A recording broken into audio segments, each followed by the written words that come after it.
ناظرین آداب، کاروانی شعور کی آج کی قسط آپ کی خدمت میں پیش کرتے ہوئے آپ کا استقبال، آپ کا خیر مقدم۔ آپ جانتے ہیں کہ شعور ہی ایک ایسی حقیقت ہے جو انسان کی حقیقت کو دوسرے حیوانات کی حقیقت سے الگ کرتی ہے، متمیز کرتی ہے۔ اللہ نے انسان کو شعور دیا، جس کے استعمال سے، جس سے استفادہ کر کے وہ کبھی افلاطون ہو جاتا ہے، کبھی ارسطو ہو جاتا ہے اور کبھی ایک عام آدمی رہ جاتا ہے۔ یہی شعور اس کو ادیب بناتا ہے، اس کو عالم بناتا ہے، اس کو علم شناس بناتا ہے، اس کو شاعر بناتا ہے۔ آپ جانتے ہیں کہ کاروانی شعور کی ہر قسم میں ہم ایک مہمان سے آپ کی ملاقات کراتے ہیں۔ آج کی اس محفل کے لیے، آج کی اس قسط کے لیے ہم نے جس آدمی کو انتخاب کیا ہے، منتخب کیا ہے، ان کا تعلق بیک وقت اردو سے تو خیر ہے ہی، شعر و ادب سے تو خیر ہے ہی، لیکن اردو کے جو گہوارے رہے ہیں، جیسے اودھ ہے جس میں امروہہ بھی آتا ہے، جس میں فیض آباد بھی آتا ہے، لکھنؤ بھی آتا ہے، اور ادھر پنجاب کے کچھ ایریاز ایسے ہیں، پنجاب کے کچھ ایسے علاقے ہیں جنہوں نے نہ صرف اردو کی آبیاری کی ہے بلکہ بعض لوگوں کو پنجابی اور اردو اور پنجاب میں اردو کو دیکھ کے یہ محسوس ہوا کہ نہیں، اردو اگر کہیں سے نکلی ہے تو پنجاب سے نکلی ہے، پنجابی سے نکلی ہے۔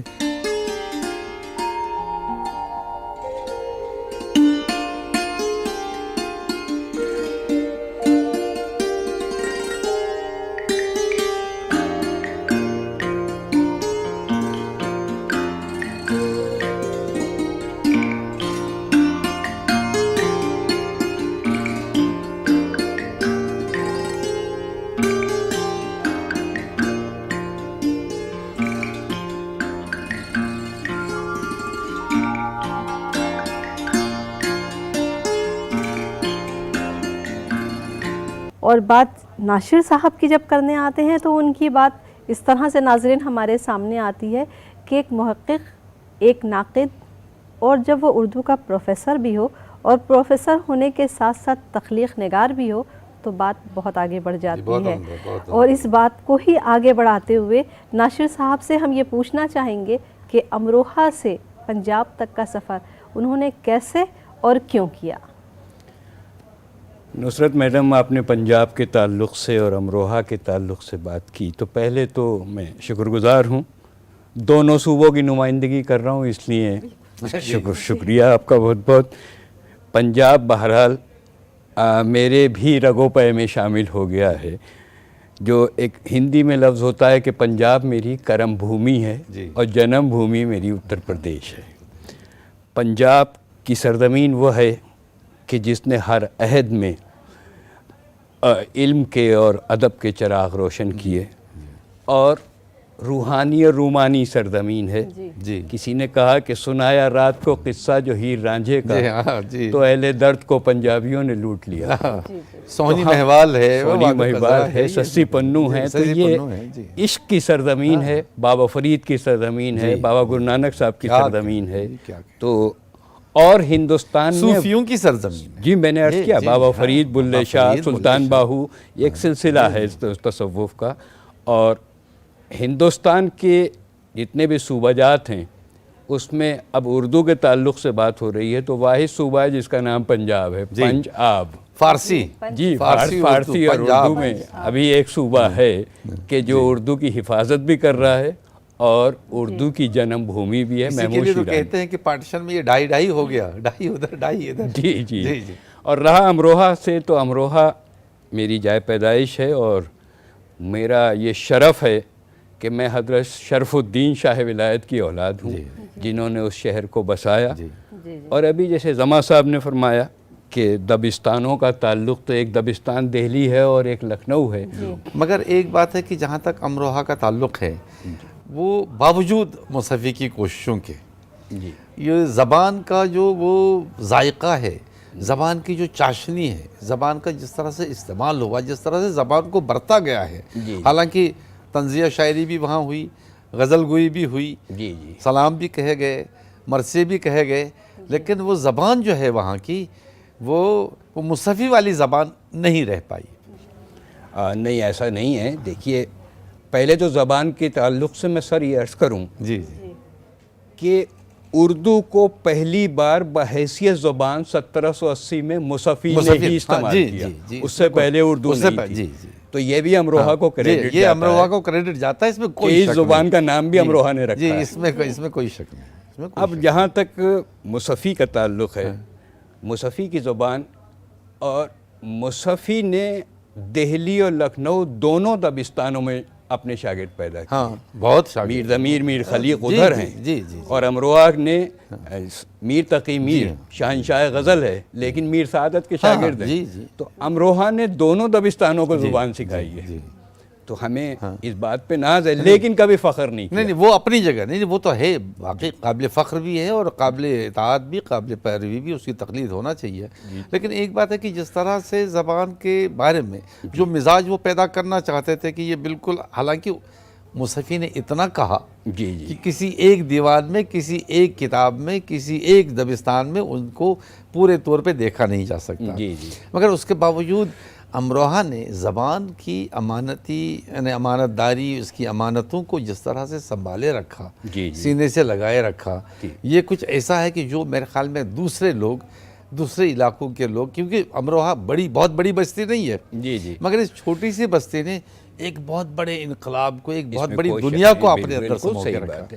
دیکھیے بات یہ کہ لکھنؤ دبستان اور دلی کے دبستان میں کہیں نہ کہیں بادشاہوں کا اور نوابوں کی سرپرستی تھی. امروہہ کو کوئی سرپرستی نہیں ملی، اور اسی وجہ سے امروہہ نے قصیدے بھی نہیں کہے کسی کے.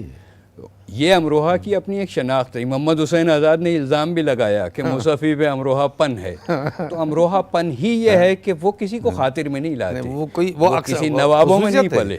انہوں نے اپنی زبان کی اب خود حفاظت کی ہے اور خود پروان چڑھایا ہے. میں چاہوں گا کہ آپ اس پر بھی تھوڑا سا بات کریں کہ یہ ایک طرف صوفیوں نے اردو زبان کو، اردو تہذیب کو، اردو ادب کو اس بر صغیر میں عام کیا، اور دوسری طرف مرثیے نے بھی اردو زبان و ادب کو عوام میں، عام لوگوں میں، یعنی کئی طریقوں سے عام کیا. ایک تو اس میں یہ کہ مجالس تو ہوتی ہیں، تحت میں مرثیے پڑھے جاتے ہیں اور مجالس کا اہتمام کیا جاتا ہے. دوسرے یہ جو سوز خوانی کا سلسلہ ہمارے یہاں رہا، اس نے کس قدر مرثیے کے ذریعے، مرثیے نے سوز کے ذریعے، سوز خوانی نے مرثیے کے ذریعے کس طرح سے عوام میں اردو کی مقبولیت. بہت اچھی بات ڈاکٹر صاحب آپ نے پوچھی تھی کہ دوسری اصناف میں بزم کا ایک تصور ہے، لیکن مرثیے میں رزم کا تصور ہے. تو وہ بزم بھی ہے اور اس میں ایک میدان جنگ بھی ہے، میدان عمل بھی ہے. صوفیوں نے عملی طور پر جو کام کیے ہیں مرثیے کے لیے، زبان کے لیے بھی. اب آپ دیکھیں ہمیں اس پر بھی مجھے فخر ہے کہ خلیق احمد نظامی جیسی شخصیت جس نے تصوف پہ اتنا بڑا کام کیا، وہ بھی میرا ہی ہم وطن ہے، ایک پائے کا ہسٹورین. وہ بھی میرے امروہہ ہی کے تھے. تو صوفیاء کرام نے جو مرثیے کے تعلق سے کام کیا ہے وہ بڑا زبردست کام ہے. اور خواجہ غریب نواز کی تو بہت مشہور رباعی ہے، شاہ است حسین بادشاہ است حسین، دیں است حسین دی پناہ است حسین، سرداد نداد دست در دست یزید، حقا کے بنائے لا الہ است حسین. تو یہ وہ روایت مرثیے کی اس طرح سے آئی. دوسری بات ہے کہ اب ہمارے سامنے مسدس کی فارم میں مرثیہ ہے، لیکن مرثیے کی تو ایک پوری روایت رہی ہے. وہ کہیں نہ کہیں ہمیں سوزخانی کی طرف وہ آپ نے سوزخانی ہماری ہندوستانی کلاسیکل جو گائکی ہے اس پر بھی ہم مرثیہ خوانی کا بہت بڑا اثر رہا ہے. اور راگوں میں پڑھنا، صبح کے وقت کا اور دوپہر کا اور شام کا، یہ جس طرح سے مرثیے پڑھے گئے، سلام پڑھے گئے، تو ایک اس ہندوستانی کلچر کو بھی مرثیے نے محفوظ کیا ہے. آزردہ صاحب جب بات سوزخانی کی ہی نکل پڑی ہے تو کیوں نہ ہم اپنے ناظرین کو نقوی صاحب جو ہمارے مہمان ہیں ان کو کچھ سوزخانی سناتے ہیں. ضرور. ہمارے ناظرین بھی ملاحظہ فرمائیں گے، وہ بھی سماعت کریں گے. ہمارے یہاں یہ بڑا ہونہار لڑکا ہے سلیم امروہوی، اللہ نے اس کو آواز بھی دی ہے اور تدبر بھی دیا ہے. اور پاکیزہ چیزوں کو زبان پہ لانے کا، وہ لوگوں تک پہنچانے کا سلیقہ بھی دیا ہے۔ یہ اتفاق ہے کہ ان کا بھی تعلق امروہہ سے ہے۔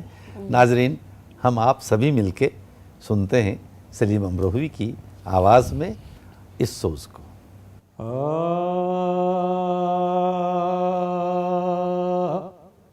جب پریشان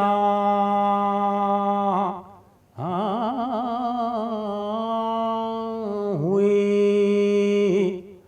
مولا کی جماعت رن میں، جب پریشان ہوئی مولا کی جماعت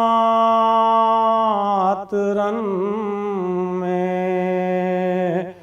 ہر نمازی کو پسند آئی اقامت رن میں، قبلہ دین کیا قصد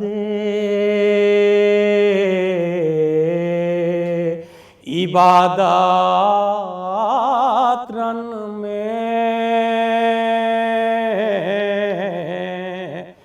شکل میرا بنی تیغے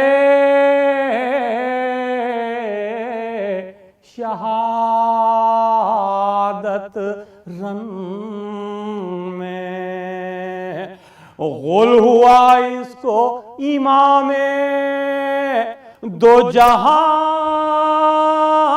کہتے ہیں، غل ہوا اس کو امام دو جہاں کہتے ہیں، اور تیغوں کے سائے میں شبیر اذان کہتے ہیں، جب پریشان ہوئی مولا کی جماعت رن میں، قافلہ لٹ گیا اما میرا لشکر نہ رہا، قافلہ لٹ گیا اما میرا لشکر نہ رہا، جد امجد کی نشانی علی اکبر نہ رہا، رہ گیا درد کمر ہائے برادر نہ رہا، اب خبر آپ نے لی گھر کی کہ جب گھر نہ رہا، ایک میں ہوں کہ مجھے ذبح کی مشتاقی ہے، ایک میں ہوں کہ مجھے ذبح کی مشتاقی ہے، بوسہ گاہ نبوی کٹنے کو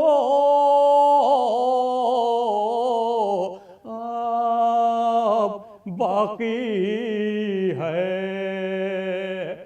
ناصر صاحب ہاں، ابھی کیسا لگا آپ کو؟ کیسا لگا آپ کو یہ سلیم سوز امروہوی؟ کی اپنی ہی ایک کیفیت ہے، وہ خود ہی پرسوز ہوتا ہے اور اس کی اپنی بہت ہی عمدہ، ایک بہت عمدہ۔ کیفیت تو پھر کیوں نہ آپ سے یہ پوچھ لیں کہ سوز خوانی اور تحت اللفظ خوانی میں کیا فرق ہے؟ کیونکہ آپ اکثر بیشتر مرثیے کی مجالس کا ایک تعلق ہے، ایک تو یہ جو گائکی میں یہ سوز ہوتا ہے، جی۔ اور برسر ممبر جو شاعر خود پڑھتا ہے جی وہ تحت اللفظ خوانی تھی. میر ضمیر نے اس کو شروع کیا اور وہ سلسلہ میر انیس کے خاندان تک اور وہ آج تک ہے. تو اس کے پڑھنے کا ایک اپنا ایک طریقہ ہے. تو میں نے جو مرثیہ کہا تو میں پھر اپنی خواہش ہم ادھوری کیوں رکھیں؟ جی میں حاضر آپ بھی کرتا ہوں. تحت میں اپنا کچھ جی میں حاضر کرتا ہوں. اور کیونکہ مرثیے پہ گفتگو ہو رہی ہے تو مرثیے ہی کو موضوع بنا کر میں نے جو مرثیہ کہا اسی کو تحت اللفظ میں پیش کرتا ہوں بہت اچھا. کہ جانے جانانے محبت تذکرہ شبیر کا، جانے جانانے محبت جانے تذکرہ جانانے شبیر کا. محبت تذکرہ شبیر کا، جان ہے افکار کی ہر تجزیہ شبیر کا، جانثاروں کی کہانی حوصلہ شبیر کا، جانے اصناف سخن ہے مرثیہ شبیر کا، میر و غالب ناخدایان سخن کی جان ہے، مرثیہ وہ فن ہے جس پر شاعری قربان. واہ واہ کیا ناخدا یعنی سخن، واہ کیا بات ہے. مرثیہ ردب اللسان فطرت انسان ہے، مرثیہ رب اللسان. ذہن اور جذبات کی زینت ہے، عز و شان ہے، اشرف المخلوق کے احساس کی پہچان ہے، یعنی یہ سرچشمہ افکار کا میدان ہے، واہ جی جی آنسوؤں کے روپ میں جذبوں کی دولت دے گیا، ہاں نسل آنسوؤں کے روپ میں جذبوں کی دولت دے گیا، نسل انسانی کو جینے کی روایت دے گیا. بہت اچھے بہت اچھے. اور ایک بند اور سن لیجئے اس تعلق کہ گھپ اندھیروں کے لیے ہے مرثیہ نور سحر. حضردہ صاحب آپ کی نظر. گھپ اندھیروں کے لیے ہے مرثیہ نور سحر، ہر زمانے کی جہالت میں چراغوں کا سفر، واہ واہ. آنسوؤں کی شاعری کرتی ہوئی ایک ایک نظر، ارے ارے مرثیہ کہنے زمیں پر آئے تھے خود بلبشر، ہاں لہجہ اظہار بن کر نور افشاں ہو گیا، جس جگہ بھی مرثیہ ابھرا چراغاں ہو گیا. واہ. تو یہ تحت اللفظ خوانی ہے. اور پھر اسی مرثیے کی بات اگر آگے بڑھائیں تو یہ تشنگی 1974 میں آپ کی کتاب آئی تھی، جی جی اور اس کے بعد سے اردو مرثیے کا سفر تک، جی. اور پھر جیسا کہ اب موضوعاتی مرثیے تک ہم پہنچ چکے ہیں تو اس میں کیا اتار چڑھاؤ آئے، اور ان موضوعاتی مرثیے کے بارے میں آپ کی کیا رائے ہے؟ بہت اچھا سوال ہے. دیکھیے انیس و دبیر کی وہ روایت جو منظرنامہ ہے، جو رزم نامہ ہے، جو ایک جنگ نامہ ہے جو چلا رہا تھا، جی جب ہماری صدی میں وہ داخل ہوتا ہے مرثیہ، جی تو اس زمانے میں نہ میدان جنگ ہے، جی نہ تلواریں ہیں، نہ گھوڑا ہے، جی نہ اس طرح کی جنگیں ہیں. جنگ کا وہ سما ہی بدل گیا، وہ سما ہی تصور بدل گیا. اور پھر ایک علم کا سلسلہ شروع ہوتا ہے. آپ ہی کے لفظوں کو دہراتے ہوئے ایک سوال کرنا چاہوں گی. شعور کی بیداری، جی آپ پروفیسر ہیں، جی محقق ہیں، ناقد ہیں، آج کی نوجوان نسل کو شعور کی بیداری تک لے جانے کے لیے، ان مرثیوں کے شعور کی بیداری تک لے جانے کے لیے آپ کیا کر رہے ہیں؟ نصرت بہن بات یہ ہے کہ آج جس عہد میں ہم جی رہے ہیں اس میں رشتے ٹوٹ رہے ہیں. جی بے شک. صرف مرثیہ ایک واحد صنف ہے جو رشتوں کی صنف ہے. اس سے ہم بچوں کو جوڑ سکتے ہیں، شعور کو جوڑ سکتے ہیں، انہیں زبان سکھا سکتے ہیں. بیٹی کیا ہے، بہن کیا ہے، ماں کیا ہے، ان تمام رشتوں، بھائی کیا ہے، اور ان رشتوں کے تقاضے کیا ہیں. رشتوں کی صنف اگر کوئی ہے تو مرثیہ ہے.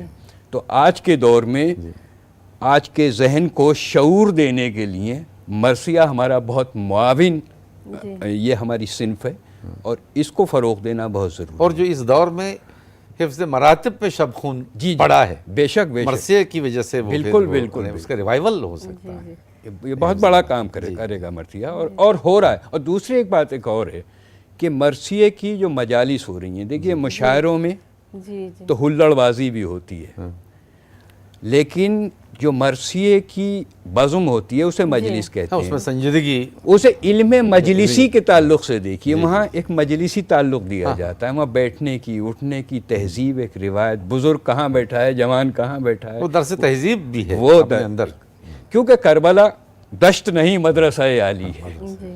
تو یہ ایک پورا ایک انسٹیٹیوشن ہے، کربلا درس گاہ ہے، درس گاہ ہے. درس گاہ ہے. میری ایک بیت ہے، عملی زیست کی مہکی ہوئی ہریالی ہے، جی کربلا دشت نہیں مدرسہ عالی ہے. مدرسے عالی. تو ہمیں کربلا کے وہ مدرسہ جو مزاج ہے اس کو فروغ دینا ضروری ہوگا. بہت اچھے. اور آزردہ صاحب اور ایک بات ان کے بارے میں نے یہ بھی سنی ہے کہ انہوں نے پنجابی زبان گرمکھی میں کلیات فیض کا پورا ترجمہ کیا ہے جی اور اس کے علاوہ پنجاب اسٹیٹ ایوارڈ بھی حاصل کیا ہے. آپ مختلف شخصیتوں سے بھی ملتے رہے ہیں, جی جی. مختلف مجالس میں بھی شخصیتیں رہی ہیں آپ کے ساتھ, تو کن شخصیات سے آپ متاثر رہے ہیں؟ زبردست مشاعرے بھی کنڈکٹ کیے ہیں جی, اور پھر ڈائریکٹر بھی ہیں ابھی آپ. جی میں صوفی سینٹر سے جڑا ہوا ہوں. دیکھیے مجھے پنجاب میں جہاں جتنا مجھے پنجاب سے عشق ہے, پنجاب والوں کو مجھ سے عشق ہے. میں اس میں بہت مجھے فخر حاصل ہے کہ میں بڑی روحانی سرزمین پر بابا فرید کی وہ روایت جو گرو نانک صاحب نے لی اور پھر گرو ارجن دیو صاحب نے لی اور پھر گرو تیغ بہادر سے گرو گوبند سنگھ صاحب تک آئی. پنجاب والے بھی ایکچولی پنجاب بھی شہادتوں سے گزرا ہے. گرو تیغ بہادر صاحب کی شہادت, جی جی جی, اور پھر گرو گوبند سنگھ صاحب کے بچوں کی شہادت. تو پنجاب والے شہادت کی حقیقت سے واقف ہیں. جو فتح گڑھ صاحب میں شہادتیں ہوئی تھیں اور صرف مرثیہ, اب کربلا تک ہی نہیں ہے. آپ سے میں یہ بھی عرض کروں کہ جوگی اللہ یار خاں پنجاب کا ایک بہت بڑا شاعر تھا, اور یہ اتفاق سے 2015 میں ہم گفتگو کر رہے ہیں تو 1915 میں ان کا ایک مرثیہ آیا تھا شہیدان وفا, وہ انہی گرو صاحب کے بچوں پہ مرثیہ ہے. تو اور پھر ان قربانیوں میں, ان شہادتوں میں جو ہیومن ایلیمنٹ ہے, انسانیت رہے گا نا, انسانیت کا جو پیغام ہے بنیادی طور پر, وہ تو ہے. اور یہ جو محمد و آل محمد کا کردار ہے, گرو نانک صاحب نے بھی اس کو پسند کیا اور اپنے یہاں ذکر کیا ہے, قربانی میں بھی ذکر ہے. تو یہ جو خلوص اور محبت اور تعلق یہ پنجاب میں ہے. پنجاب ٹوٹ کے چاہتا ہے. پنجاب کے جیون کا رہسیہ ہی یہ ہے کہ کوئی رہسیہ نہیں ہے. نصرت صاحبہ میں آپ سے ایک بات عرض کروں گا کہ ایک بار ہم نے چاہا کہ ناصر نقوی پنجاب کو چھوڑ کے وہاں سے باہر آئیں. پوزیشنز تھی, کئی یونیورسٹیوں میں جگہیں تھیں پروفیسرز کی. ایک کہا صاحب مجھے پنجاب ہی میں رہنے دیجیے. نہیں, پنجاب میرا مشن ہے, مجھے پنجاب ہی میں رہنے دیجیے. مجھے پنجاب میں انہوں نے ایک زیارت بھی دریافت کی. ہاں, وہ سامانہ. جی سامانہ.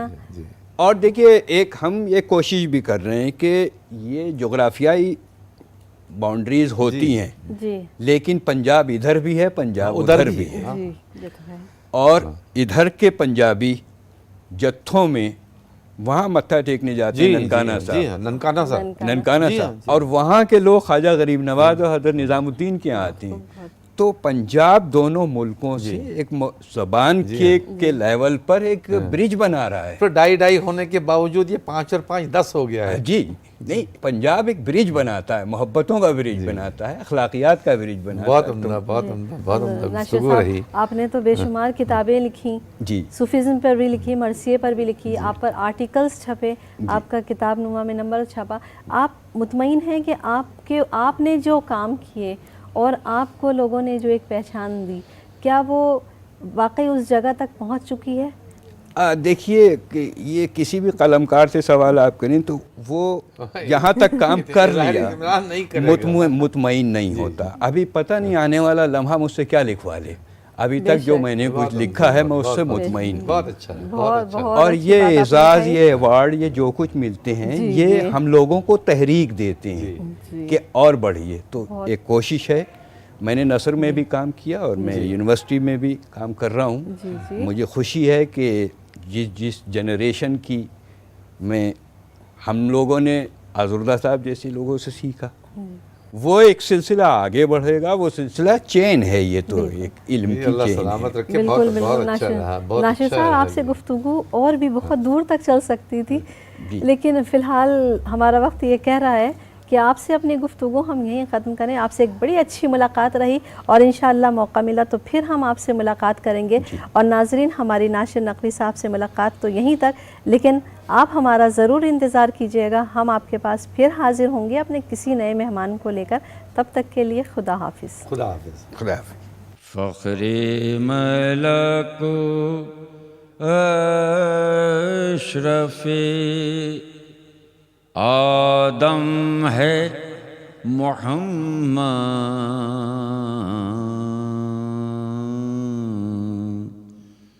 فخر ملک و اشرف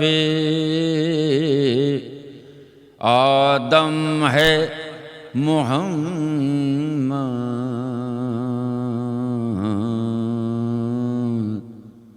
اکلیل سرے عرش معظم ہے محمد،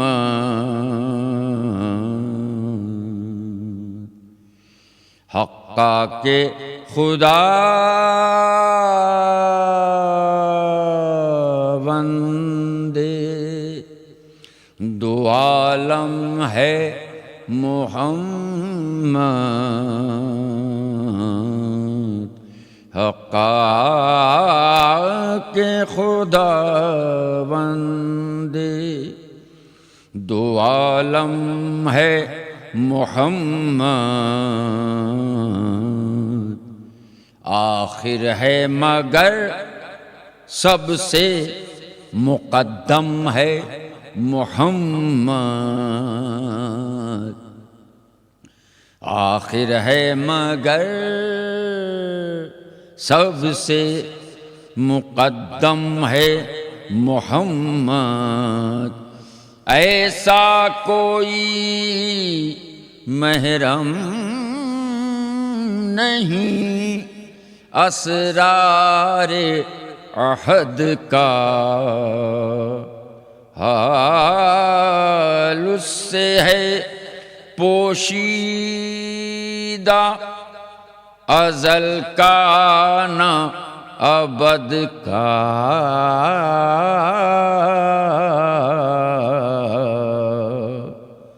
فخر ملک و اشرف آدم ہے محمد،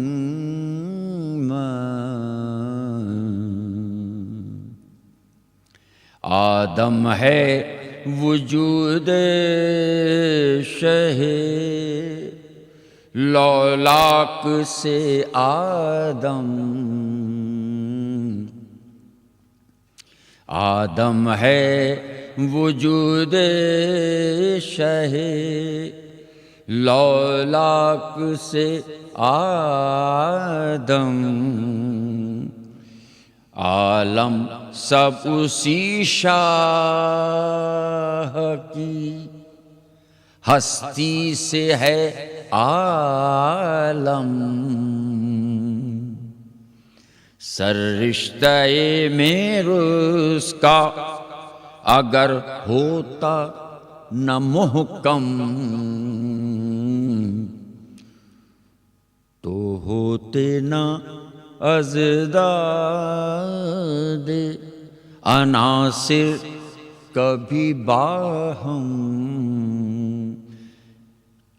کیا کیا کہوں کیا کیا ہے عنایات محمد۔